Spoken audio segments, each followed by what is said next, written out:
La ilaha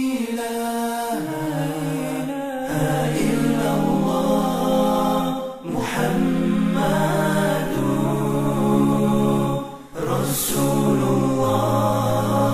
Salam. A'udzu billahi as-sami'il 'alim minasy syaithanir rajim. Bismillahirrahmanirrahim. Rabbi shrah li sadri wa yassir li amri wahlul 'uqdatam min lisani yafqahu qawli. Allahumma la sahla illa ma ja'altahu sahla wa anta taj'alul hazana idza syi'ta sahla. Allahumma rabbi yassir wa la tu'assir. Allahumma tammim bil khair. Allahumma alif baina qulubina wa aslih dhata bainina. Assalamualaikum warahmatullahi wabarakatuh.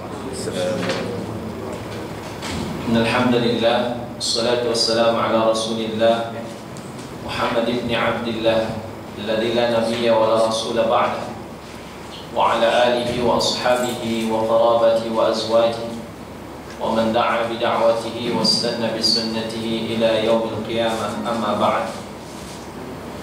Ikhwati wa akhwati fillah rahimakumullah, usikum wa iyaya bi taqwallah, innahu faqad faza al-muttaqun.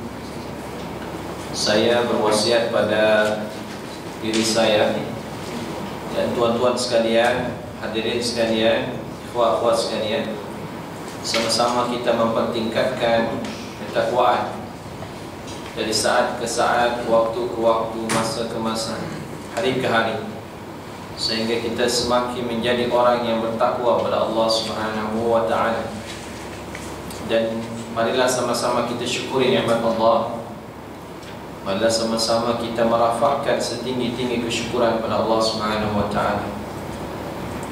Kelemahan kita hanya mampu melihat kenikmatan yang Allah beri pada orang lain, tapi tertutup pandangan kita melihat kenikmatan yang Allah beri pada diri kita, sehingga dia konsepnya lebih kurang macam konsep pelangi.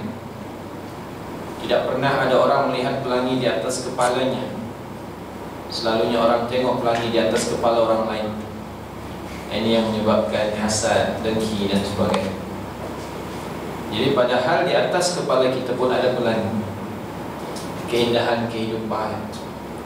Indahnya hidup kerana warnanya tidak satu. Pelangi itu berwarna-warni. Kalau pelangi merah jadi tak cantik. Jadi kehidupan ini akan indah kalau ianya laksana pelangi. Tapi naifnya kita hanya melihat pelangi di atas kepala orang, sehingga mengurangi kesyukuran kita kepada Allah Subhanahu wa ta'ala. Marilah sama-sama kita hadiahkan salawat dan salam ke atas baginda Rasulullah sallallahu alaihi wasallam, yang mengajarkan kita untuk sentiasa bersabar, sabar di atas segala ujian, cobaan, fitnah. Dan yakinlah bahawa Rasul adalah orang yang paling banyak ujian dan cobaannya. Rasul juga pernah akan dibunuh. Rasul juga pernah dikepung rumahnya. Bahkan ketika solat dipijak batang leher beliau. Ketika sujud, maka tubuh badan beliau dilumuri dengan najis dan kotoran. Ya, dicekik dengan mafla ataupun sorban beliau. Ini semua pernah dilalui oleh baginda Rasulullah dalam berdakwah. Maka umat-umat yang mengikut jejak Rasulullah SAW pun akan sama, walau mungkin betul atau tidak, begitu kan? Kerana expose ataupun pendedahan di media ni nampak sangat dia photoshop. Ya, separuh kepala orang lain, hidung ke bawah adalah wajah Osama bin Laden gitu. Jadi ada dapat kiriman email di mana nampak ada dua gambar orang yang memang sudah begitu teruk mukanya, dan gambar Osama bin Laden. Ternyata dipecah menjadi dua. Hidung ke atas gambar orang yang memang dah meninggal dunia itu. Ya, dari hidung ke bawah digunakan gambar Osama bin Laden, gambar yang sentiasa kita tengok. Wallahu a'lam. Walau bagaimanapun, banyak juga di kalangan Islam yang mengadakan majlis doa untuk almarhum itu. Wallahu a'lam bishawab. Sehingga ini tidak mengherankan, kerana Rasul sentiasa mengajarkan kita untuk bersabar di atas segala ujian dan cubaan. Dan ini sudah pun kita pelajari pada 9 ayat yang lalu. Ya, pernah dilalui oleh orang-orang yang disiksa oleh ashabul ukhdud, an-nari dzatil waqud, dan seterusnya sampai ayat yang ke-9. InsyaAllah pada malam hari ini kita akan sambung ayat ke-10 hingga ayat yang terakhir. InsyaAllah. Sallallahu sallallahu Rasulullah Habibul Karim. Wa nahnu ala dhalika min asyahidin wa syakirin. Walhamdulillah Rabbil Alamin. Syukran ya, jazakallah. Demikian tasmi' kita pada malam hari ini oleh akh siapa tadi? Sufyan.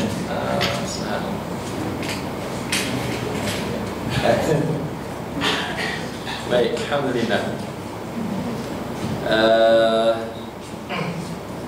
Dari ayat yang ke-1 hingga ayat ke-9, Sufyan, mana ayat yang sungguh berkesan, mendalam di dalam jiwa anda. Ya, ayat 1 hingga ayat yang ke-9. Kalau kita pernah mentadaburinya pada mungkin bulan yang lalu, kita tengok satu persatu kan, mana ayat yang berkesan. Mana ayat yang berkesan? Ayat 9. Ayat ke-9. Apa ayat ke-9? Alladzi lahu mulkus samawati wal ardh. Ya. Ya. Kenapa? Sebab kadang-kadang kita tengok orang zalim, dia menyiksa, menindas orang Islam, tapi kita tengok macam dia tidak mendapat balasan, seolah macam orang biarkan mereka. Tapi di ayat ni, mereka ni jelas sekali daripada Allah punya lawan dan kesedaran yang saya akan balas. Baik. Ikhwan yang dimuliakan oleh Allah, Syekh Mahmud Daraj dalam kitab An-Naba'ul Azim, ya, ini kitab Ulumul Quran, kata beliau, Al-Quran ini seperti bintang mutiara yang kalau kita baca, kita lihat dari angle yang berbeza, angle, sisi. Kita baca kali kedua, kita lihat dari angle yang berbeza. Kita baca lagi, kita tengok daripada angle yang berbeza. Subhanallah. Sebab kalau kita tengok diamond, ya kan, mutiara. Diamond mutiara. Pada permata. Diamond permata. Jadi kalau kita tengokkan, dia banyak sisinya. Dia banyak sisinya. Jadi subhanallah. Mungkin ada ikhwan lain yang melihat, oh, ayat lain pula yang berkesan dalam jiwa saya. Begitu. Ada yang melihat daripada pandangan yang berbeza. Gitu. Kalau saya secara pribadi setuju dengan apa yang Sufyan sebut. Cuma anda lebih berkesan pada ayat yang ke-8. Wa ma naqamu minhum illa ayyuminu billahi al-azizil hamid. Itulah yang menjadi alasan kenapa 1.5 juta jiwa ditakuti oleh Yahudi, tapi Yahudi tidak takut kepada 300 juta jiwa di sekelilingnya. Ya, jadi kalau kita buat konsensus, ternyata umat Islam yang ada di Somalia, Mesir, Egypt, ya, dan sebagainya dikumpulkan jumlahnya, negara-negara Arab ada 300 juta jiwa. Tapi Yahudi cukup takut dengan yang 1.5 juta jiwa yang ada di Gaza. Subhanallah. Ikhwan yang dimuliakan oleh Allah Subhanahu wa taala. Sebab wa ma naqamu minhum illa ayyuminu billahil azizil hamid. Pilihan raya lain tidak diboikot oleh Israel, oleh Amerika. Tapi kenapa pilihan raya yang dimenangi oleh Hamas 2006 diboikot? Wa ma naqamu minhum illa ayyuminu billahil azizil hamid. Di antara institusi Islam, pergerakan Islam tidak diboikot. Kenapa Ikhwan Muslimin yang diasaskan oleh Hasan al-Banna pada 19 1928 ya, 4 tahun selepas kejatuhan Turki Uthmani khilafah. Nak muda. Ya, kenapa tidak yang lain tidak ditakuti, tapi kenapa Ikhwan Muslimin ditakuti? Begitu. Jadi wa ma naqamu minhum illa ayyuminu billahil azizil hamid, dan seterusnya dan seterusnya. Jadi inilah dia ya yang menjadi dalil kenapa di antara umat Islam ada yang begitu hebat ujiannya, siksaannya dalam dakwah, ya, rintangan tribulasinya dalam dakwah. Wa ma naqamu minhum illa ayyuminu billahil azizil hamid. Baik, kita akan sambung malam ini insyaallah ayat yang ke-10. A'udzu billahi minasyaitonir rajim. Innal ladzina fatanul mu'minina wal mu'minat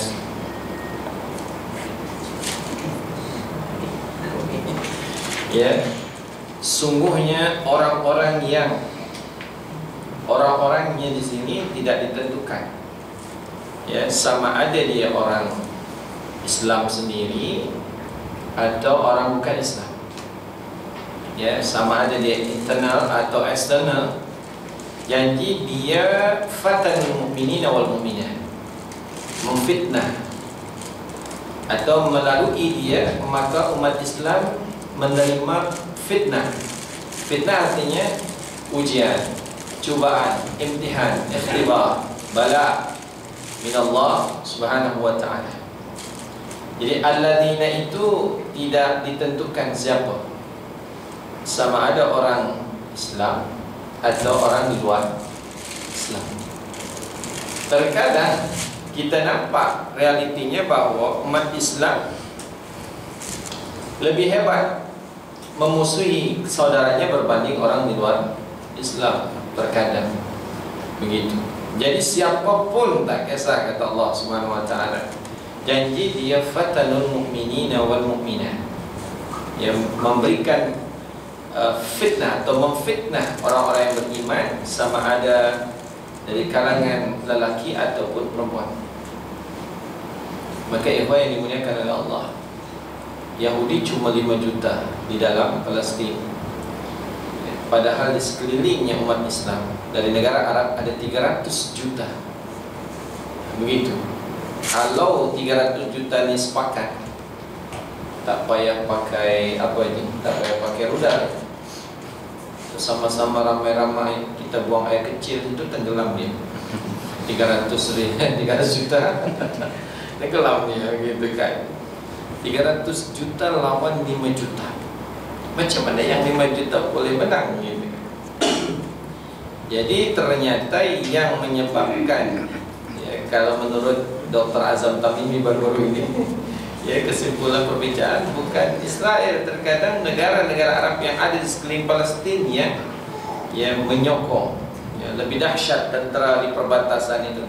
Tentara Mesir lebih dahsyat makarnya terhadap orang-orang di Gaza berbanding tentara Israel. Begitu.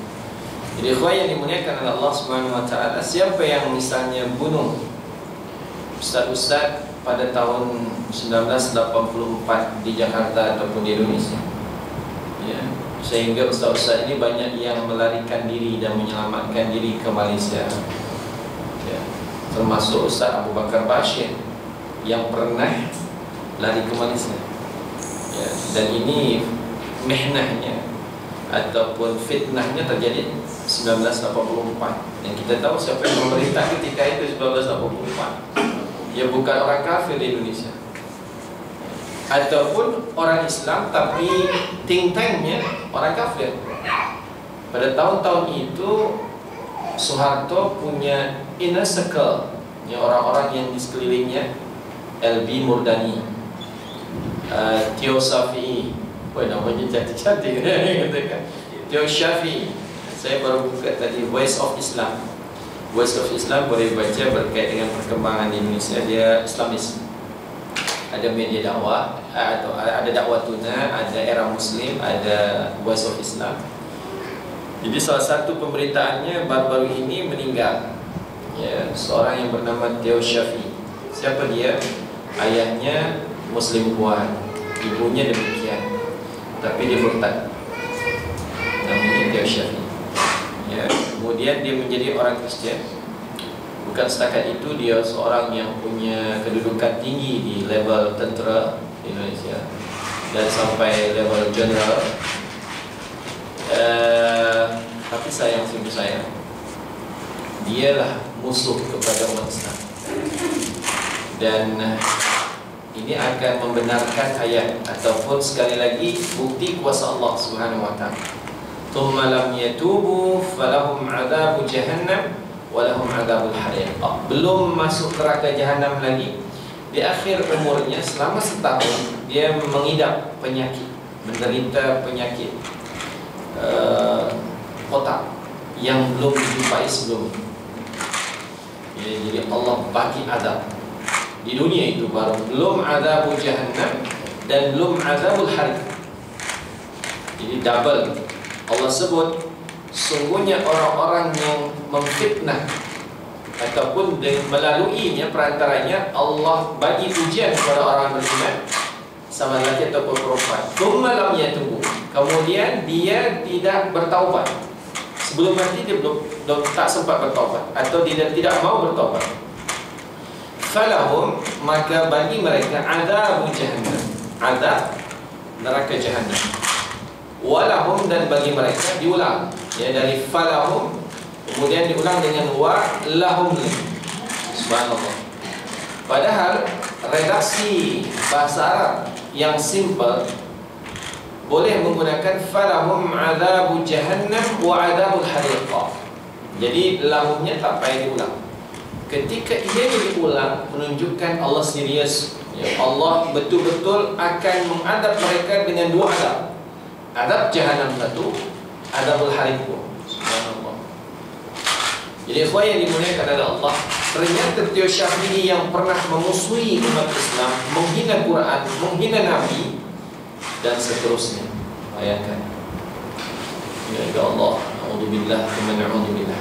Akhirnya banyak umat Islam protes, dan dia mengatakan, saya mana mungkin menghina orang Islam sedangkan bapak mak saya orang Islam. Dia kata macam, kalau saya menghina umat Islam berarti saya menghina bapak mak saya sendiri. Pandainya dia berkata. Dia kata macam tu. Jadi saya tidak pernah memusuhi umat Islam.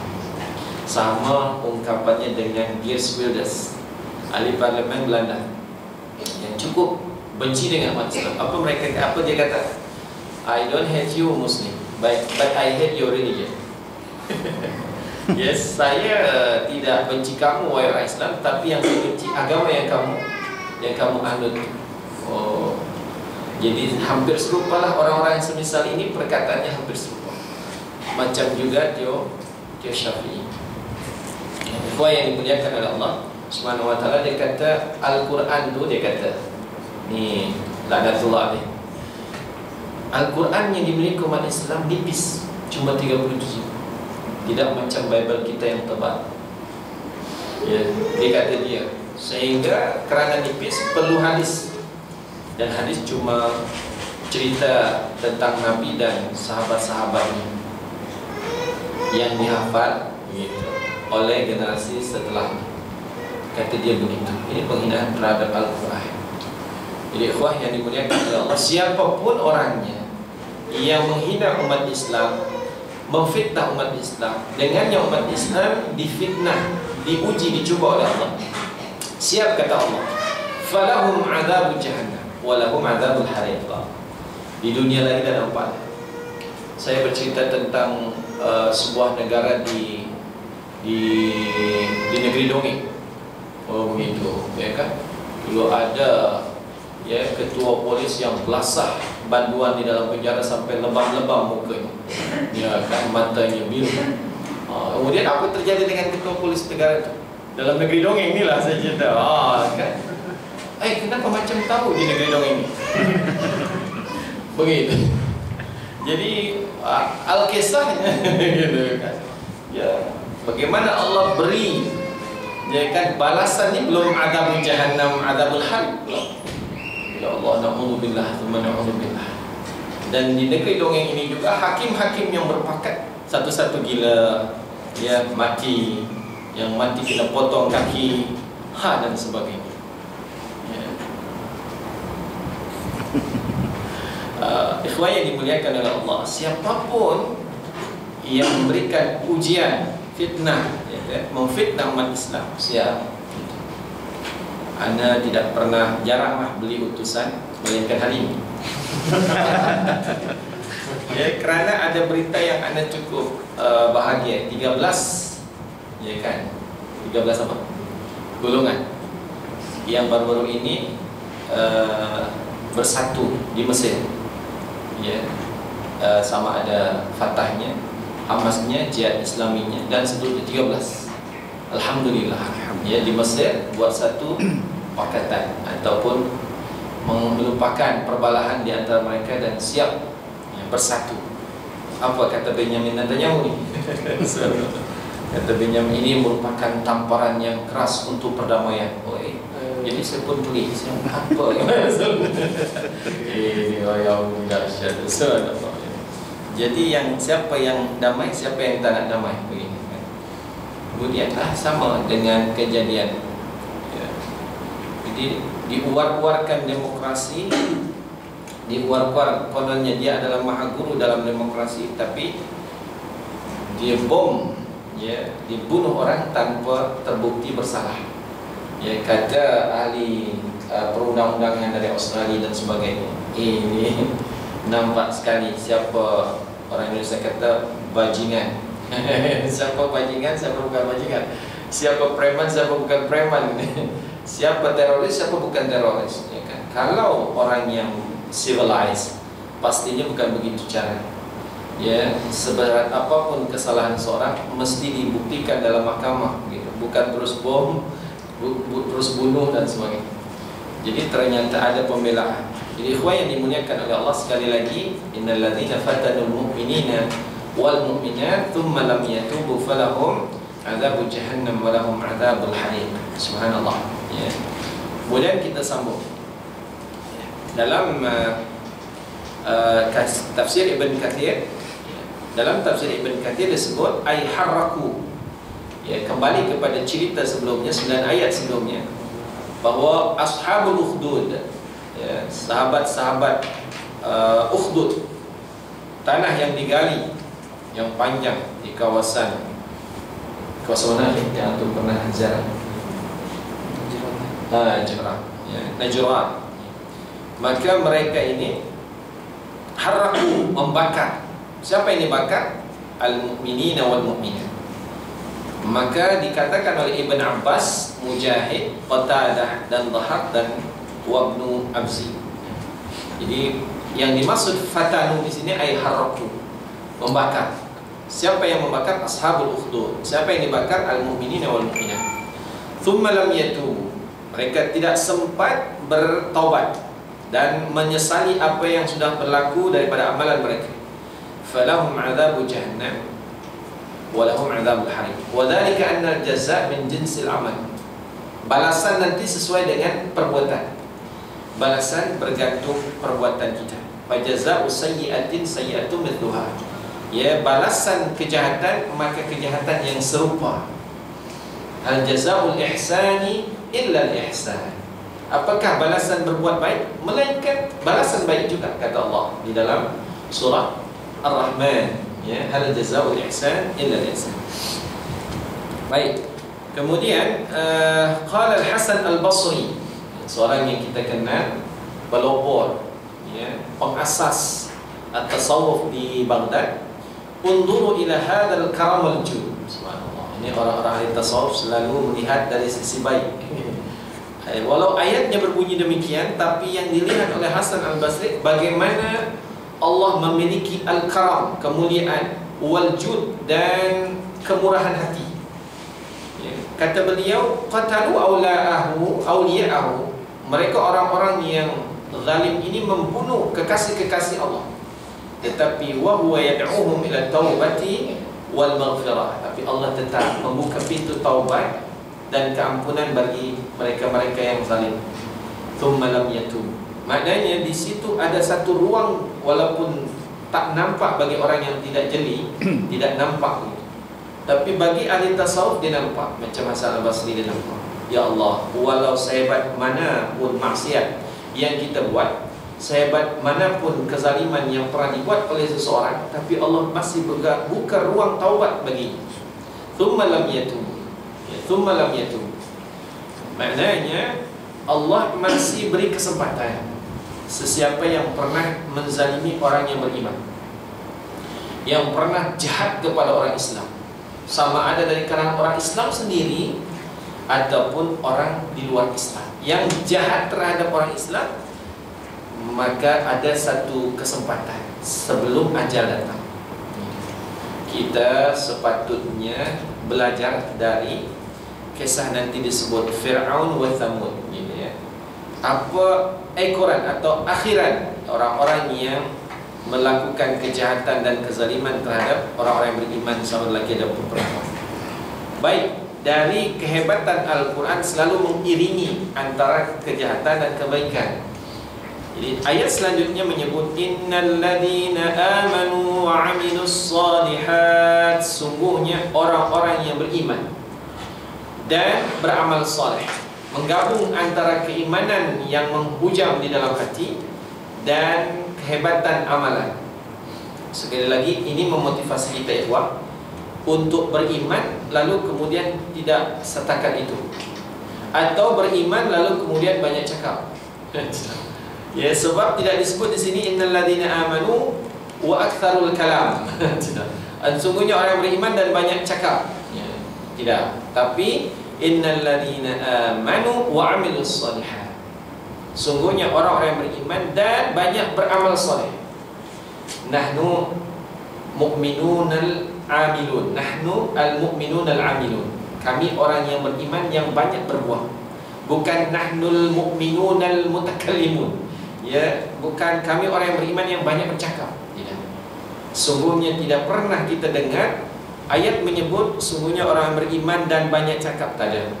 Sungguhnya orang yang beriman dan banyak berbuat amalan saleh. Begitu.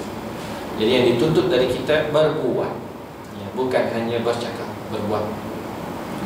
Lahum jannatun tajri min tahtiha al-anhar. Maka bagi mereka syurga-syurga yang mengalir di bawahnya sungai-sungai. Metod interior design sekarang dah meniru syurga. Gitu kan. Di bawah rumah kita ada ikan koi. Oh, subhanallah. Ya, tengok, ya, tajri min tahtiha al-anhar. Ya, di bawah rumah-rumah di dalam syurga atau istana-istana di dalam syurga ada sungai-sungai yang mengalir. Tapi walau sehebat manapun visualisasi kita, syurga adalah tetap ma la 'ainun ra'at wa la udhunun sami'at wa la khatara bi bali qalbil basar. Ya, tidak pernah dilihat oleh mata kepala manusia di dunia, tidak pernah didengar keindahannya oleh telinga manusia di dunia, dan tidak akan pernah terbesit, ya, di dalam hati kita sedikit pun. Kalau ikhwah misalnya Ak Sufyan pernah ke Phuket, ya, atau pernah ke Bali, ada Ubud, ada Sanur, ya, atau kemana, Hawaii. Tapi itu tidak akan mungkin menyamai seujung kuku dari keindahan syurga sebenar. Allah Akbar. Padahal kita tengok Langkawi, contohlah dalam TV, Langkawi sebenar dia bukan beras warna hitam, tapi lumpur warna hitam, ya, beras masuri itu. Ya, walaupun tak sama dengan iklan di TV. Begitu. Jadi pantainya yang menghijau dan biru. Oh, cantiknya landai. Kita boleh buat ya buayan antara pokok kelapa dengan pokok kelapa. Oh, si tidur subhanallah. Bangun minum air kelapa, tidur lagi. Seindah apapun kehidupan di dunia tidak akan pernah menyamai keindahan di akhirat. Subhanallah. Cuma agar menyenangkan kita memahaminya, syurga dibayangkan dengan kehidupan dunia. Ya, contohnya apa? Contohnya sururun marfu'ah, ya, wa akwabun mawdu'ah, ya kan? Surur ya daripada sarir, ya. Apa ni? Tilam-tilam yang ditinggikan, maknanya tebal. Ya, kalau tuan puan punya dunlop pillow, ya, Slumberland, oh yang tebal macam tu kan tidur seronok, ya, lupa qiyamul lail. Ataupun ya qiyamul lail di ikram jadi sedikit jumlahnya. Ditambah dengan suasana di dalam bilik banyak jin, ya, Sanyo, National Panasonic. Ini jin-jin namanya sekarang sudah modern, kan, aircon maksud saya. Ini jin juga ni, kan. Jadi ikhwan yang dimuliakan oleh Allah Subhanahu Wa Taala. Tapi walau demikian, ataupun misalnya ikan burung yang dibakar, ya kan, apa istilahnya di dalam surah Al-Waqi'ah kalau tak salah, ya kan, siapa yang hafal surah Waqi'ah? Walahmi tayrin mimma yashtahun, kan, dan daging burung yang menyelerakan. Allah, bayangkan kita tengok burung terbang lalu terdetik, aku nak makan daging burung, ya Allah. Datang, ya, dalam keadaan sudah dipanggang. Oh, subhanallah. Bayangkan, tapi tidak seperti yang kita bayangkan, macam burung golek, gelek, ya, burung golek itu tidak, lebih hebat lagi daripada yang kita bayangkan. Sebab mala'inun ra'at wala udhun sami'at wala khatara bi bali qalbin. Ada seorang ulama yang menyebut bahawa yang dimaksud anhar di sini adalah yang disebut oleh Allah Subhanahu Wa Taala dalam Al-Quran. Ada sungai madu, ada sungai susu, ada sungai arak, dan ada sungai yang airnya tidak akan pernah berubah warna, rasa, ladhat dan sebagainya. Subhanallah. Ya, dzalikal fawzul kabir. Itulah dia kemenangan, kejayaan yang sangat besar yang disebut oleh Allah Subhanahu Wa Taala. Maknanya selagi ia baru setakat lulus SPM, belum. Ya, selagi dia baru setakat lulus interview, belum kejayaan yang besar. Kejayaan yang besar bukan lulus SPM. Ya, kejayaan yang besar bukan seorang dapat degree master PhD. Kejayaan sebenar bahawa dia masuk ke dalam syurga yang di bawah syurga-syurga tersebut ada air-air yang mengalir. Itulah the ultimate success, begitu kan. Jadi kalau setakat dapat professorship, begitu kan, baru dapat datukship, ya itu belum, ya belum. Tapi kalau sudah kita masuk ke dalamnya, itulah dia kejayaan sebenar. Maka bila ada jadi imam dulu di Masjid Kota Damansara, tiba-tiba guru besar datang maju ke hadapan selepas solat. Ustaz, hari ini saya datangkan murid-murid, kemudian wali murid. Kita sama-sama nak baca doa, baca Yasin, baca tahlil. Kemudian kita nak solat hajat, Ustaz. Semoga murid-murid saya dapat menduduki peperiksaan dengan jaya, fauz. Jadi saya pun umumkan, tuan-tuan, puan-puan, ya, hadirin, datuk-datuk, hadirin sekalian, insya-Allah kita lepas maghrib akan baca doa, baca tahlil. Ya, sebab anak-anak kita akan menduduki peperiksaan. Lalu apa isi doanya? Ana modified sikit. Modify. Yang pertama, tuan-tuan, semoga anak-anak kita berjaya dunia akhirat. Padahal guru besar sebut cuma berjaya SPM. Berjaya SPM di akhirat tak berjaya macam mana, tuan? Gitu kan, sia-sia solat hajat. Begitu. Jadi kita mau berjaya dunia akhirat. SPM 10 pangkat 1, tapi dia sembelih mak, sembelih ayah, belasah mak, belasah ayah. Alhamdulillah. Jadi silap, kerana silap ada modify sikit. Modify. Jadi tuan-tuan, yang pertama dan utama, berdoa pada Allah dalam solat hajat kita lepas isyak nanti, dalam doa kita selepas baca Yasin dan Tahlil, agar anak-anak kita, putera-puteri kita berjaya dunia akhirat. Sebab anda ingat ayat ini. Ya, ayat ini menyebut ya, zalikal fauzul kabir. Begitu. Kejayaan sebenar yang besar adalah bila anak-anak kita berjaya masuk ke dalam syurga Allah. Yang kedua, tuan-tuan dan puan-puan, semoga ilmu yang didapat selama ini adalah ilmu yang diberkati oleh Allah dan bermanfaat. Anda sebut yang tadi diminta oleh guru besar, yang ke-11. Oh, yang ke-11, yang ke-10. Baru tahu dia. Sungguhnya yang dipohonkan, ya bukan yang paling utama. Yang dipohonkan lulus SPM itu adalah urutan yang ke-11. Urutan yang pertama, 2, 3, kita memohon lebih hebat daripada yang dipohonkan oleh guru besar. Itu. Inna batsya rabbika lasyadid. Sungguhnya siksa Tuhanmu itu amat pedih. Jadi orang-orang yang berlaku zalim terhadap ya, kekasih-kekasih Allah di dunia, siap. Ya. Tapi justru ada bermata dua dia. Macam mana pernah sebut, ada seorang tentera dia belasah siapa? Seorang tuan guru. Ini dalam kitab Dalilul Falihin disebut begini. Ya, dalam kitab Dalilul Falihin disebutkan cerita di Mesir ada seorang tentera dia belasah tuan guru. Maka bila mana tentera ni berjumpa dengan masyarakat, dibagi tahu dia, kamu tahu tak yang kamu belasah tu siapa? Dia kata, aku tak tahu. Oh, yang kamu belasah tu tuan guru. Kan orang yang dekat dengan Allah. Cepat-cepat dia datang minta maaf. Ya, maaf tuan guru, saya tak tahu kalau tuan guru. Gitu kan. Apa kata tuan guru? Dia kata, aku dah maafkan kau sebelum kau datang, dan aku tidak akan pernah membalas. Lalu si tentera bertanya, kenapa tuan? Tuan boleh balas kalau tuan mau. Sebab perantaramu, ya, insya-Allah aku masuk syurga. Begitu. Subhanallah. Ya. Jadi orang-orang yang faham konsep, dia tidak akan pernah membalas perlakuan jahat orang lain terhadap dirinya. Ya. Dalam usbu' ruhi, tuan-tuan pasti familiar dengan istilah usbu' ruhi. Satu minggu kita diminta oleh murabbi kita untuk sedikit kontemplasi. Kontemplasi ini bahasa ahli dewan undangan.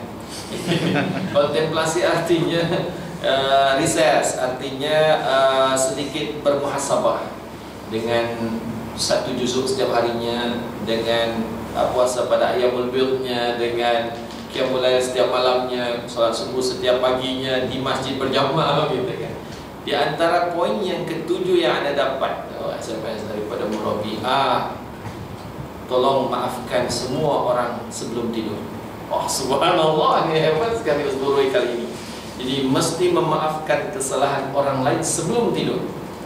Siapapun yang pernah berbuat salah pada kita. Subhanallah. Ikhwan yang dimuliakan oleh Allah, tengok, kalau kita dizalimi orang, lalu kemudian kita nak balas, balasan kita tidak seberapa. Balasan kita tak seberapa. Ya, tapi kalau kita serahkan pada Allah, Allah yang maha membalas, Al-Muntaqim, ya Muntaqim, yang maha membalas. Allah maha tahu macam mana cara membalasnya, dalam bentuk apa Allah yang balas. Serahkan pada Allah. So hati kita sentiasa lapang. Macam ulama tadi, di belasah orang saudara tentera, dia kata aku dah maafkan. Dalam artian dia berharap inilah pintu syurga dia. Dan kemudian Allah yang Al-Muntaqim, yang maha membalas. Manusia lemah. Kalau kita balas pun adalah setakat memuaskan hawa nafsu. Tapi kalau kita serahkan pada Allah, Allahu Akbar, pada masa yang sama kita memaafkan kesalahan orang lain. Subhanallah.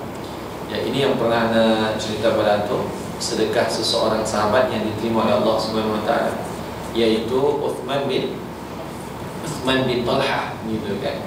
Di mana Uthman bin Talha ini adalah seorang yang datang kepada Rasulullah menjelang perang Tabuk. Ya, beliau datang seraya memohon, ya Rasul, saya tak ada bekal untuk berjihad. boleh tak pinjamkan atau beri pada saya bekal untuk berjihad? Kata Rasulullah, mohon maaf, saya pun dah kehabisan bekal. Jadi akhirnya dia menangis seraya mengadu pada Allah. Malamnya dia bangun. Pada malam dia qiyamul lail, besok sahabat dan Rasulullah akan pergi ke medan Tabuk. Dia berkata, ya Allah, sungguhnya tidak ada yang aku cintai melainkan jihad di jalanmu dan di jalan Rasul. Tapi aku tak ada bekal, Rasulmu pun tak ada bekal. Sebagai gantinya ya Allah, malam ini atas keizinanmu aku maafkan seluruh kesalahan orang yang pernah dibuat pada saya. Begitu. Jadi akhirnya tuan, inilah dia sedekah dia, yang dia nak bersedekah macam Uthman bin Affan dengan 900 ataupun Abdurrahman bin Auf dengan 1400 dinar, ataupun Abu Bakar dengan seluruh hartanya tidak ditinggal walau 1 sen pun. Tapi dia tak punya apa. Jadi sedekah dia, jihad dia adalah dengan memaafkan kesalahan orang lain. Jadi ikhwan yang dimuliakan oleh Allah, besok paginya lepas subuh Rasul menghadap ke hadapan sahabat, siapa yang semalam bersedekah? Tentunya orang yang bersedekah tidak mau namanya disebut-sebut, kalau boleh low profile. Ya, tidak ada siapa yang tahu. Ya, tapi Rasul ulang, Jibril bagi tahu pada saya bahawa sedekahnya diterima oleh Allah. Siapa yang semalam bersedekah? Karena kasihan Rasul sudah bertanya berulang-ulang, dia pun menjawab, saya ya Rasulullah, sedekahmu diterima oleh Allah Subhanahu wa ta'ala. Padahal dia tidak bersedekah dengan ringgit, dia tidak bersedekah dengan kuda, unta macam Uthman bin Affan dan sebagainya. Tetapi rupa-rupanya memaafkan kesalahan orang lain dalam diri kita merupakan sedekah dan diterima insya-Allah oleh Allah Subhanahu wa ta'ala. Baik, innahu huwa yubdi'u wa yu'id. Sungguhnya Allah ini ataupun Allah Subhanahu wa ta'ala, huwa dia yubdi'u, mampu mencipta, wa yu'idu dan mengulang penciptaan Allah Subhanahu wa ta'ala.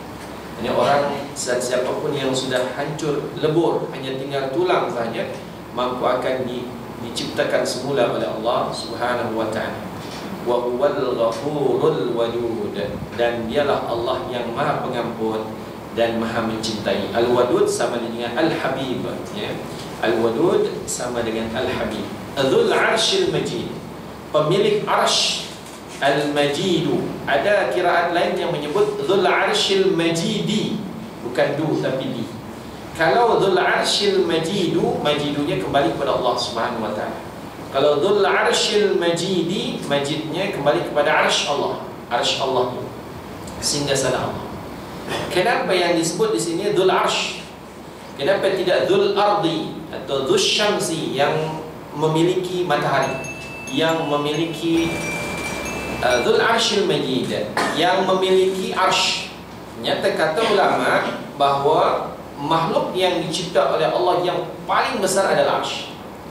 Maka wajar kalau di sini Dzu Allah Subhanahu wa ta'ala digabung dengan arsy, pemilik arsy Al-Majid yang maha mulia. Jadi kerana yang dicipta oleh Allah yang maha besar, ya, tidak ada makhluk sebesar arsy, wala langit wala bumi, begitu.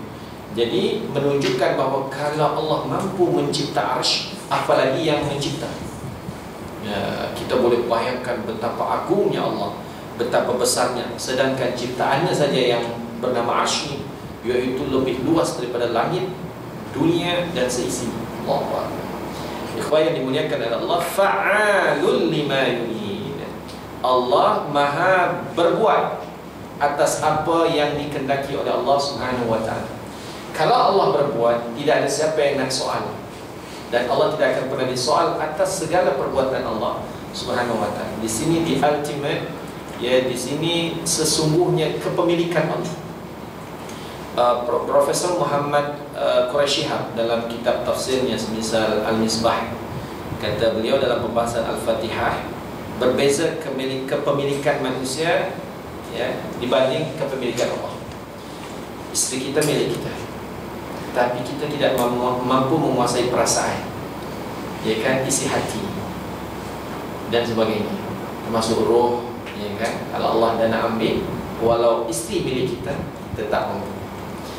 Ya, walau gelas sekalipun kita kata, okay, handphone siapa? Handphone Hana ni. Tapi kalau dalam keadaan sedar kemudian saya banting handphone, orang akan soal kita. Apa handphone baik-baik dibanting gitu kan, buat dah gila kan, begitu kan. Tapi bila Allah yang buat, tidak ada siapa yang soal, dan tidak siapa pun layak untuk menyoal perbuatan Allah Subhanahu wa ta'ala. Menunjukkan bahawa kepemilikan Allah, kuasa Allah mutlak. Ikhwan yang dimuliakan oleh Allah Subhanahu wa ta'ala, fa'alun lima yurid. Allah Maha berbuat atas segala yang dikehendaki oleh Allah Subhanahu wa ta'ala. Jadi ikhwah, di sini dikata bahawa ruwaina an Abi Bakar As-Siddiq, sahabat Abu Bakar As-Siddiq, annahu qila lahu, dikatakan atau ditanya padanya, wa huwa fi maradil maut, ketika itu dia dalam keadaan sakit yang menghantarnya kepada kewafatan, kematian. Hal nadhara ilaika tabib, adakah sudah datang doktor untuk periksa kesihatan anda? Qala na'am, dijawab oleh Abu Bakar, sudah. Qalu fama qala lak, lalu ditanya apa yang dia kata? Qala li inni fa'alu lima urida. Ya, jadi maknanya sahabat Abu Bakar mengutip ungkapan di dalam Al-Quran, di antaranya ayat 16. Fa'alu lima yurida. Kata doktor, saya boleh buat apa yang saya mau. Ya, ini fa'alu lima yurid, fa'alu lima urid. Ya, dalam artian memang sudah di penghujung ayat, di penghujung hayat gitu kan. Ya, kalau pantang larang pun memang ajal dah dekat gitu. Terpulang nak makan apa bah. Dia tak ada larangan lagi, tak ada pantang lagi, nak makan gitu kan. Jadi kata sahabat Abu Bakar, ini fa'alun lima urid. Kata doktor nasihati saya, makanlah apa yang kamu mau makan. Ya, sebab memang dah di penghujung hayat gitu. Jadi ikhwan yang dimuliakan oleh Allah, satu kehebatan orang-orang yang selalu bermuamalah dengan Al-Quran. Macam kalau kita insya-Allah satu ketika, siapa yang punya CD tentang Hasan Toba-Tobai daripada Iraq, ada yang punya? Tak ada. Anda dapati waktu, kalau tak silap, anda berkunjung ke Darul Tauhid. Ya, seorang anak umur 8 tahun tapi dah hafal Al-Quran dan dapat gelar doktor atau profesor dalam bidang Al-Quran. Sebab dia pernah diuji oleh 4 profesor, lulus. Satu profesor tanya hafazan, satu profesor tanya urutan ayat ini ada pada surah apa, ayat keberapa, muka surat keberapa, dia hafal. Anda pun tak berani jujur. Subhanallah, ya kan? Bayangkan, hebat. Kemudian ayat mana dalam Al-Quran yang berbicara tentang misalnya sabar, disebut tu Allahu Akbar, ya kan, hebat ya. Kemudian yang keempat, ayahnya boleh bertanya kepada dia, ataupun ada orang cuba tanyakan ayat, misalnya ayat ini ya, surah Nuh ayat yang pertama, maka ayahnya akan bagi isyarat, ya, gesture, dia boleh sebut ayatnya. Allahu Akbar ya salam. 4 pertanyaan ni ya, bukan calon-calon orang, tapi Hasan Toba-Tobai ya, dia umur 8 tahun lulus, dapat gelaran doktor yang honoris causa ya, anda punya CD-nya. Ini subhanallah. Ikhwan yang dimuliakan oleh Allah Subhanahu wa ta'ala, kalau ditanya ke ayahnya, macam mana anak kamu boleh hebat macam ni? Ya, sebut saja bicara tentang ini, dia tahu ayatnya. Sebab kami biasakan di dalam rumah. Ayahnya mendidik anaknya biasakan dalam rumah. Ya, bila ditanya kamu mau pakai pakaian apa besok dalam perayaan, sebuah perayaan, apa dia jawab? Walibasu taqwa dalika khair. Oh, subhanallah. Jadi membiasakan menggunakan istilah-istilah di dalam Al-Quran ini bagus. Macam pada perjumpaan yang lalu kalau tak silap, bila anda datang dengan isteri ke hospital Tawakal nak berkunjung kerana seorang ustaz yang bernama Raden Sufian yang tinggal di Sungai Kandis jatuh daripada bumbung, apa ustaznya kata? La yusibana illa ma kataballahu lana. Jadi penggunaan istilah-istilah Al-Quran dalam kehidupan seharian ini perlu dibiasakan sebenarnya pada anak-anak kita. Ya, bila ada orang yang diuji begitu hebat, maka apa jawabannya? Sabrun jamilun wallahu musta'an ala ma tasifuna, gitu, subhanallah. Jadi ini dia. Jadi Abu Bakar menggunakannya ketika dia ditanya apa yang dikatakan oleh doktor, inni fa'alu lima urid. Subhanallah. Dia mengutip dari inni fa'alu lima yurid. Hal ataka hadithun junud. Ya, ada satu ketika seseorang perempuan ataupun marran Nabi ala mar'atin, Nabi lalu di depan seorang perempuan taqra'u, yang membaca ayat hal ataka hadithul junud. Faqama, lalu Nabi berdiri, yastami' dan mendengarkan ayat tersebut. Faqala, atau mendengarkan pertanyaan ya daripada seorang perempuan yang menggunakan ayat Al-Quran, hal ataka hadithul junud.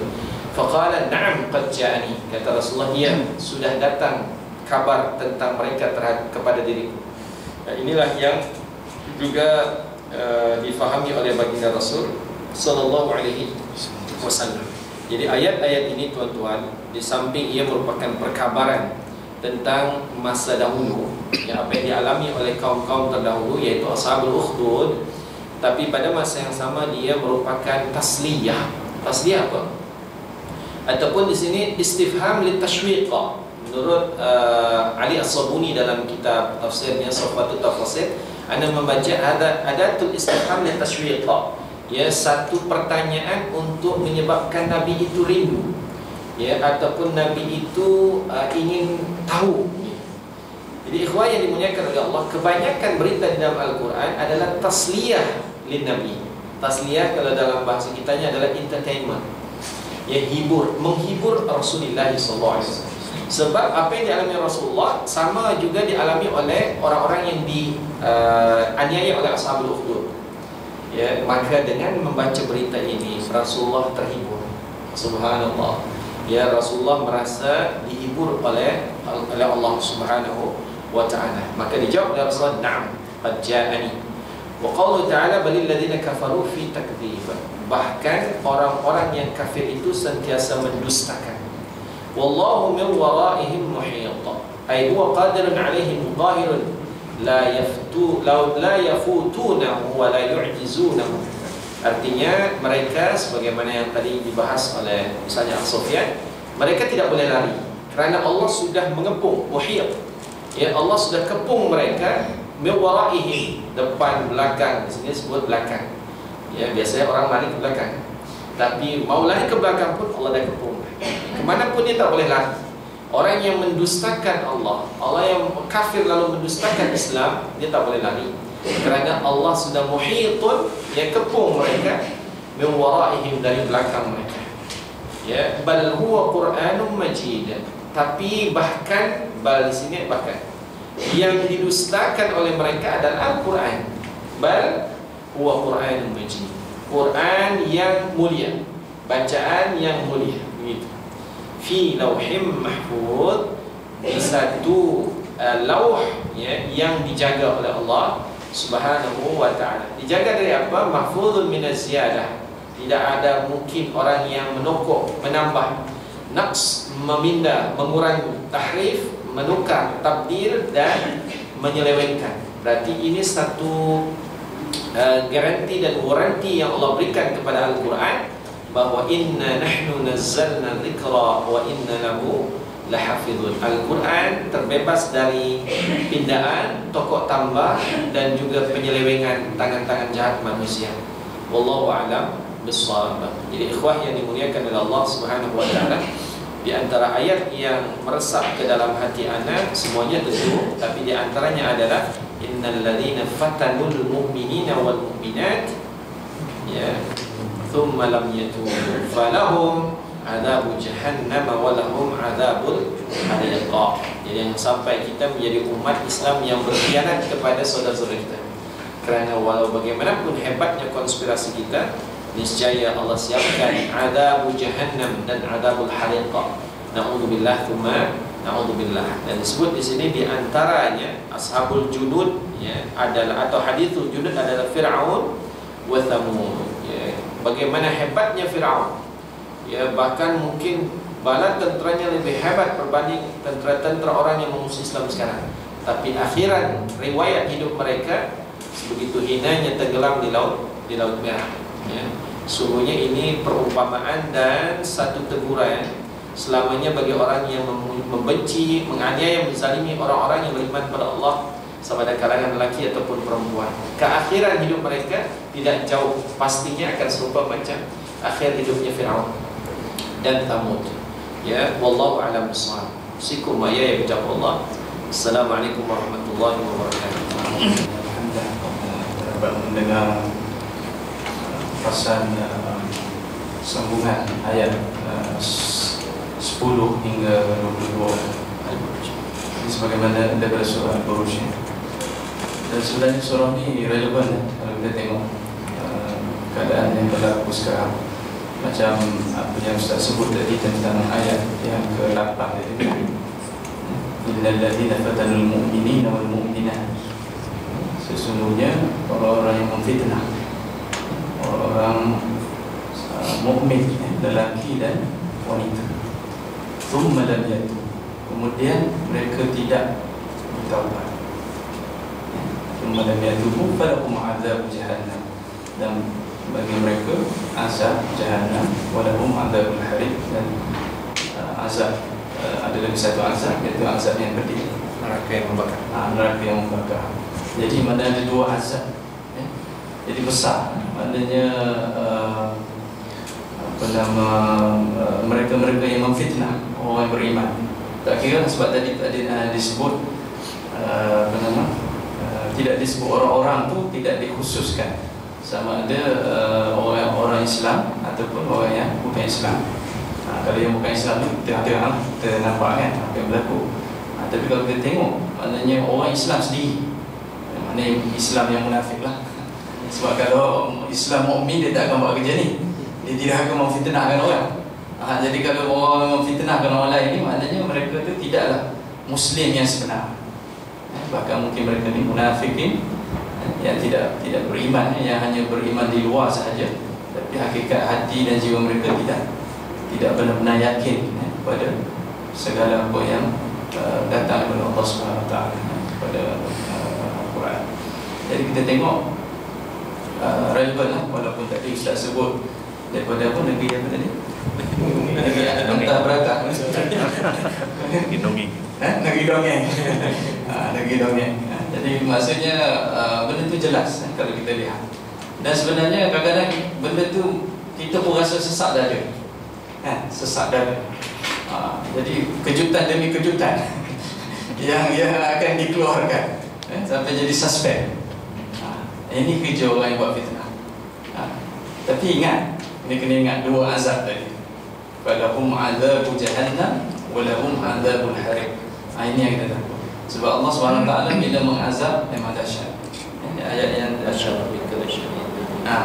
Inna rabbika inna batsha rabbika lasyadid. Sesungguhnya azab Allah ni memang keras, syadid, itu dahsyat sekali. Jadi kita kata atas dunia ni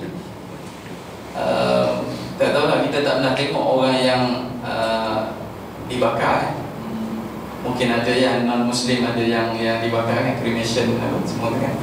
Tapi kita tak pernah tengok kan. Pernah tengok?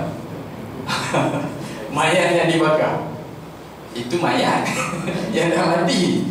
Tapi ni mungkin di akhirat nanti Allah bagi nyawa. Allah bagi nyawa. Bagi nyawa, bakar kulit apa semua sudah apa, dah hitam apa dah hilang, dah rasa deria tak ada. Allah ganti pula balik, ganti kulit lain, kulit baru pula, supaya rasa sakit. Ini azab Allah. Maknanya berterusan, azab ni berterusan. Jadi sebab tu kita jangan buat main-main lah dengan jadi kalau orang yang berani, orang kata betul-betul berani nak lawan Allah, apa yang Allah sebut ni, Allah kita tak tahu apa lah kan. Kita kena nauzubillah, kita minta berlindung supaya kita tidak diheret sampai ke situ. Maknanya kita berani.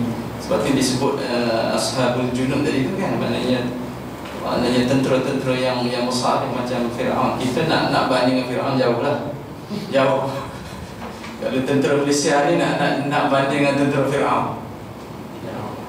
tiba tentera Mesir sekarang nak banding dengan tentera Firaun, jauh. Bangunan mereka tu lebih besar kan, dia punya patung-patung apa semua. Maknanya memang tak boleh, kita tak boleh nak melawan, tak boleh nak compare kekuatan tentera Firaun. Tapi akhirnya apa dia? Balasan habis. Allah SWT tenggelamkan dia. Tapi masa yang berapa lama tu? Beribu tahun ya? Ribuan tahun. Maknanya Nabi Musa menghadapi Firaun kan. Maknanya akhirnya Firaun, mana sebelum Nabi Musa lagi kan, Firaun ni kan dia banyak Fir'aun lain kan. Jadi, tapi akhirnya dinasti Fir'aun itu sendiri hancur. Jadi itulah. Dan satu lagi yang anak nampak rasa betul-betul ni dari segi kesabaran. Yang disebut tadi fasabrun jamil, jadi bukan senang nak sabar. Sabar ni memang mudah kita sebut tadi hakikatnya. Sebab kita biasa emosi kita tu kuat. Melenting kan, mana sikit je dia kita melenting kuat. Jangan orang kita boleh sabar. Orang kata macam mana, sabar. Boleh. Cuba kita ini tarbiyah yang besar. Tarbiyah diri kita kan. Sabar. Jangan cakap apa, jangan lawan, senyap. Senyap. Kita berdoa supaya Allah SWT beri balasan. InsyaAllah buka pada majlis kalau ada apa-apa soalan kita tajuk dalam surah. Mesti kan yang jadi orang yang baik. Ada tak contoh dari sirah orang macam ni? Yang dia zalim dan dia manai orang Muslim dan dia jadi orang yang baik. Ada tak contoh-contoh dari orang-orang yang menzalimi orang yang beriman lalu kemudian dia jadi baik? Banyak. InsyaAllah banyak. Cuma mungkin wallahu a'lam, hanya ini merupakan rahasia pribadinya. Sebab taubatnya seseorang diterima atau tidaknya itu bergantung kepada Allah Subhanahu wa taala. Dalam sirah kita tahu Wahsy, ya, bagaimana Wahsy pernah membunuh misalnya Hamzah bin Abdul Muttalib dan beliau bertaubat, ya kan? Bagaimana beliau bertaubat? Bertaubatnya beliau diiringi dengan satu keazaman. Kata beliau, kalau dengan lembing ini saya pernah membunuh orang yang paling dicintai oleh baginda Rasul, maka saya berazam dengan lembing yang sama saya akan bunuh orang yang paling dimusuhi oleh Rasul.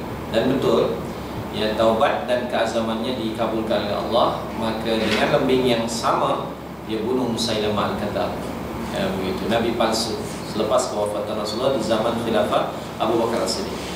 Jadi ini satu percontohan yang baik di mana dia bertaubat sebelum mati. Dia pernah memfitnah umat Islam. Di antaranya dia menjadi sniper yang diupah oleh Hindun, isteri kepada Abu Sufyan.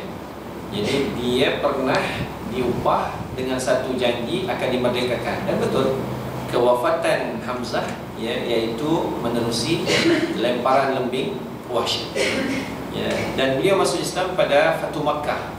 Dan kemudian Rasulullah mengatakan, bila aku tengok kamu, aku teringat bapak saudaraku Hamzah. Bukan kecil hati beliau, tapi justru beliau berazam, oh kalau begitu ya Rasul, dengan lembing yang sama saya akan bunuh orang yang paling kau benci sebagai membalas, gitu kan.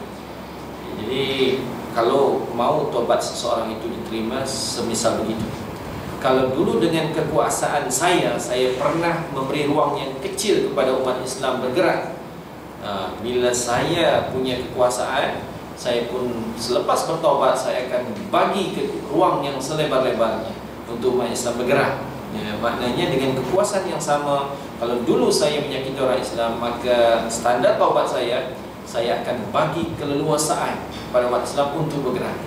Sepatutnya begitu, ya. Jadi kekuasaan itu kita ibaratkan macam lembingnya Wahsy, gitu kan. Jadi orang-orang yang dulu ketika berkuasa menjahati umat Islam, maka dengan kekuasaannya juga kalau boleh selepas dia bertaubat dia bela umat Islam. Macam mana? Gitu. Wallahu a'lam bishawab. Ya, itu contoh kecil saja. Ya. Ya, begitu juga lah misalnya dengan Khalid bin Walid, ya kan? Misalnya dengan Amr bin As. Ini semua, ya, Allah pilih mereka sebelum meninggal dunia sempat bertaubat, dan kemudian khiyarukum fil jahiliyah khiyarukum fil Islam. Ya, maknanya apa? Umat orang ni seperti intan mutiara yang ada pernah di dalam lumpur. Bila dia digali, kemudian dia naik ke permukaan, dia akan tetap intan mutiara walau tidak di dalam lumpur lagi. Ya, lumpur jahiliyah dia intan. Selepas dia masuk ke dalam Islam, dulu tidak halaqah, lepas dia halaqah dia tetap intan mutiara, ya kan?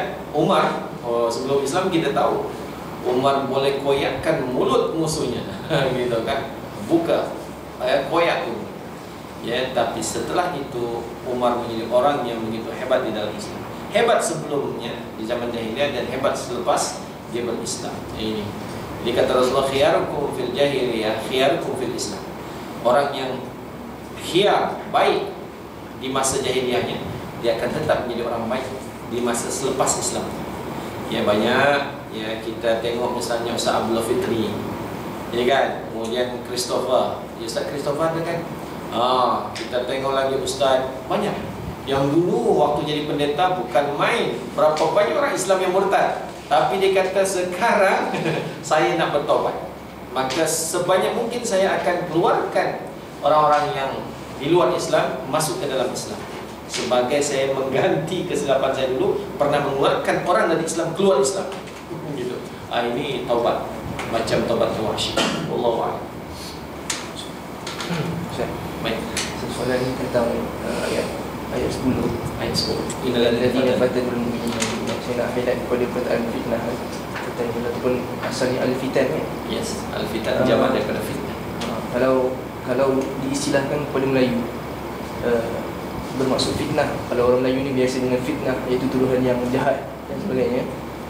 Tapi saya pernah mendengar ceramah seorang ustaz, Dr. Asli, dia mengatakan fitnah ni kalau mengikut tafsir Quran ni tidak bermaksud kepada fitnah tuduhan ni. Dia kata fitnah ni lebih kepada membuat kerosakan di muka bumi. Al-fitnah tu asyadu minal qatl. Al-fitnah tu akbar minal qatl. Macam mana dengan pandangan ustaz tentang kataan al-fitnah? Al-fitnah, ya, asal katanya adalah ujian. Inna auladakum wa amwalakum fitnah, ya kan? Anak-anakmu, keturunanmu dan harta-hartamu itu adalah ujian. Ujian, ya, berarti fitnah ini adalah berkonsekuensi sama ada kita mampu ya menerima fitnah ini dengan sikap yang tepat, maka kita berjaya. Tapi kalau kita tidak mampu bersikap dengan proper, kita tidak berjaya.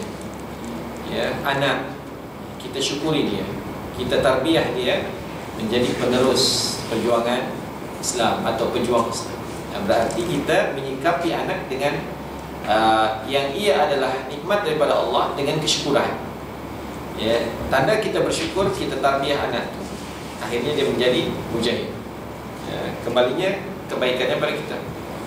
Tapi kalau anak kita sia-siakan, maknanya kita tidak lulus ujian. Berarti konsekuensinya pun pada kita. Jadi fitnah itu ujian. Adapun yang terjadi di tengah masyarakat kita ujian kepada kita dan orang yang berkenaan. Ujian. Jadi fitnah sampai bila-bila dia adalah ujian, cubaan kepada Allah Subhanahu Wa Taala.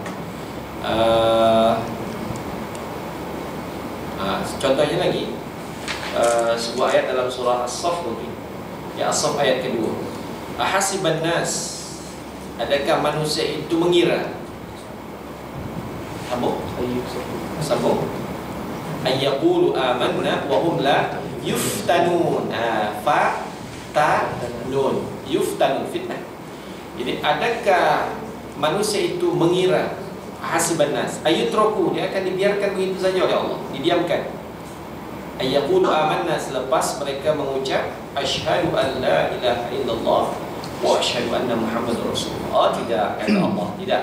Jangan kamu menyangka bila mana kamu mengaku sebagai orang yang beriman dengan syahadah kamu, atau jangan pernah menyangka sebuah negara bila menyebut di hadapan international world gitu kan, atau dunia internasional, di Islamic Republic of Islamic la yuftanu, tidak diuji, tidak. Ya, semua yang ada embel-embel Islam ni ada ujiannya gitu kan. Ya, semua yang ada embel-embel Islam, Islamic Republic ataupun ya, saya anak Muslim, pasti. Bahkan bermulalah ujian demi ujian, fitnah demi fitnah akan menimpa, menerpanya. Dalam bentuk apa? Sama ada fi nafsihi wa walidihi wa amwalihi dan seterusnya. Fitnah boleh datang melalui diri kita, harta kita, anak keturunan kita, isteri kita. Jadi fitnah adalah merupakan ujian. yang tidak khusus pada fitnah tuduhan kan. Fitnah tuduhan hanya sebagian daripada ujian. Sebagian kecil daripada ujian. Ada fitnah yang lebih besar lagi, di samping fitnah yang kita tahu di tengah masyarakat kita. Subhanallah. Baik, syukran. Ada satu masalah. Sebab tadi disebut Thumma lam yatubu, kemudian mereka tidak bertaubat. Jadi maknanya kalau katakan orang ni telah membuat kesaliman ataupun fitnah kepada orang beriman dan kemudian dia bertaubat, jadi adakah dia akan diazab lagi oleh Allah Subhanahu Wa Taala di akhirat nanti? Baik, Bismillahirrahmanirrahim. Dalam surah Ali Imran, wa may yaghfiru dzunuba illallah, siapakah yang layak mengampuni, ya, memberikan keampunan, mengampuni dosa-dosa, illallah, melainkan Allah. Jadi walau sakit bagaimanapun hati kita difitnah misalnya dengan ujian fitnah dan sebagainya, tapi yang maha mengampuni tetap Allah Subhanahu Wa Taala. Ya, manusia ini tidak layak untuk mengampuni seseorang ataupun menghukum seseorang. Ya, yang layak untuk melakukan itu hanya Allah Subhanahu Wa Taala. Wa may yaghfiru dzunuba illallah. Jadi ikhwah yang dimuliakan oleh Allah Subhanahu Wa Taala, kalau Allah sudah sebut dan diulas oleh Hasan Al-Basri tadi, ini merupakan hadal karam wal jud, ya, ini merupakan kemuliaan dan kemurahan hati Allah, ya, di mana ada orang yang membunuh, menghina, menzalimi wali-wali Allah, kekasih-kekasih Allah, lalu kemudian Allah masih buka pintu kesempatan untuk dia bertaubat. Cuma kalau mengikut definisi taubat yang disebut oleh Al-Imam An-Nawawi dalam kitab-kitab beliau, sama ada Riyadhus Shalihin ataupun Al-Adhkar ataupun misalnya Al-Arba'in Nawawi dan sebagainya, maka cukup berat syaratnya. Cukup berat syaratnya. Syaratnya bahawa yang pertama an-nadam, gitu kan, ataupun al-iqla' 'anil ma'siyah wa dhunub, serta merta stop daripada perbuatan maksiat dan dosa. Begitu. Yang kemudian ada an-nadam, penyesalan di dalam hati. Yang ketiga al-azam, ya, was-sidqu, dan satu keazaman yang bulat dan kejujuran dalam bertaubat. Mesti ada. Jadi ketiga syarat bertaubat ini mesti dipenuhi. Ya, kalau adalah ia dosa dengan Allah, seorang hamba dengan Allah, tidak puasa Ramadan, tinggalkan solat, tidak menutup aurat, gitu kan, dia mesti serta-merta stop dan berbuat baik. Yang kedua apa? Ada penyesalan. Maknanya jangan sampai dia berdosa tapi tersenyum ataupun bangga buat dosa. Ya, bangga dia buat dosa kerana dapat award, ya kan, sama ada Grammy Award atau Harian Award, berita Harian Award, ya kan, dia bangga betul, ya kan. Ini tak ada nadam. Serta-merta yang pertama, ada tak? Jangan baik saya ingin bertaubat tapi nanti selepas umrah. Lepas umrah kali ke berapa sampai sekarang tak juga tutup aurat, gitu kan. Padahal dah umrah, dah berumah tangga dan sebagainya. Astagfirullah. Dan yang ketiga apa tadi? Al-azam was-sidqu, keazaman yang kuat dan kejujuran. Kalau ianya berkait dengan hak antara manusia dengan manusia, ditambah istihlal, meminta kehalalan, yang meminta kehalalan. Kalau ianya berkaitan dengan marwah, ya, jati diri, harga diri seorang, nama baik seorang, maka ianya mesti betul-betul minta halal. Cuma caranya, kalau dia pernah menyakiti orang dengan wasilah media elektronik, cetak dan sebagainya, ya, maka dia pun bertaubat dengan i'tiraf, pengakuan di depan hal yang sama atau melalui media yang sama. Kalau dengan TV, melalui TV, radio, dia pernah menuduh seseorang. Ya, pada tahun sekian saya tuduh fulan bin fulan dan saya gunakan jentera-jentera saya untuk bawa tilam dan bantal dan guling dan semua. Ya kan? Maka sungguhnya saya dengan ini nak mengaku ketika itu dia benar, saya bohong. Ya, saya bohong. Itu cuma kepentingan politik saya sahaja. Begitu kan? Jadi dia mesti juga menggunakan TV, radio, press conference, press release. Mesti setimpal. Itulah dia yang semisal Anda dengar daripada Dr. Ahzami Sami'un, seorang yang menjadi Dewan Syariah di Partai Keadilan Sejahtera. Dalam tausiahnya berkait dengan taubat yang mesti ada kejujuran, dan salah satu kejujurannya orang yang pernah memburukkan nama orang lain melalui media yang begitu besar, TV, radio, dia pun mesti menggunakannya untuk bertaubat dengan media yang sama. Kalau dia pernah buat salah dengan media, dia mengakunya dalam VCD saja. Dia dah cukup. Dia dah cukup. Tak seimbang. Tak seimbang. Dalam VCD orang mana tahu. Ya begitu. Hanya certain orang saja yang beli VCD. Ya. Sekarang kita tutup dengan istighfar. Astaghfirullahaladzim. Astaghfirullahaladzim. Astaghfirullahaladzim. Subhanakallahumma bihamdika asyhadu an la ilaha illa anta astaghfiruka wa atubu ilaik. Allahumma anfa'na bima 'allamtana warzuqna 'ilman yanfa'una wahdina siratal mustaqim. Allahumma 'allimna min ladunka 'ilman wanfa'na bima 'allamtana warzuqna 'ilman yanfa'una. Allahumma anfa'na bima 'allamtana warzuqna 'ilman yanfa'una. Allahumma inna nas'aluka 'amalan salihan mutaqabbala. اللهم إنا نسألك علما نافعا ونسألك يقينا صادقا ودينا قيما. ربنا ظلمنا أنفسنا وإن لم تغفر لنا وترحمنا لنكونن من الخاسرين. ربنا آتنا في الدنيا حسنة وفي الآخرة حسنة وقنا عذاب النار. اللهم فقهنا في الدين وعلمنا التأويل. صلى الله عليه وسلم محمد وعلى آله وصحبه وسلم. الحمد لله رب العالمين. تقبل الله منكم. السلام عليكم ورحمة الله وبركاته.